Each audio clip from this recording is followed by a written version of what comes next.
రాజన్న సిరిసిల్ల జిల్లా విధుల్లో నిర్లక్ష్యంతో పాటు అవినీతికి పాల్పడిన 13 మంది ఉద్యోగులపై దేవాదాయ శాఖ ఉన్నతాధికారులు చర్యలు చేపట్టారు.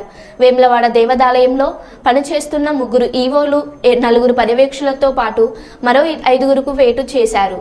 గతంలో లడ్డు తయారీ విభాగంలో అవకతవకలు జరిగినట్లు గుర్తించిన విజిలెన్స్ అధికారులు ఏడాది క్రితం విచారణ చేపట్టి లడ్డు విభాగంలో 1,82,000 రూపాయలను అక్రమంగా వాడుకున్నారని, దీంతో పాటు నందీశ్వర వసతి గదుల్లో రెన్యువల్ చేయకుండానే గదులు కేటాయించారని, తలనీలాలు సమర్పించే భక్తుల వద్ద డబ్బులు డిమాండ్ చేసిన నాయి బ్రాహ్మణుని నిధుల నుండి తొలగించాలని, అలాగే కోడమొక్కు చెల్లించే భక్తుల పట్ల కూడా నిర్లక్ష్యం చేశారని, వీటన్నిటిపై సమగ్ర విచారణ జరిపి ఆలయ ఈవోకు నివేదిక సమర్పించారు. మొత్తం 13 మందిపై ఆయా శాఖల పరంగా వారం రోజుల్లోగా డబ్బులు చెల్లించాలని ఈవో ఆదేశించారు. అలాగే మొత్తం మంది ఇంక్రిమెంట్లను ఎందుకు కట్ చేయరాదో వివరణ ఇవ్వాలని సర్క్యులర్ జారీ చేశారు. ఒకేసారి 13 మందిపై చర్యలు తీసుకోవడంతో మరికొంతమంది ఉద్యోగుల్లో ఆందోళన నెలకొంది.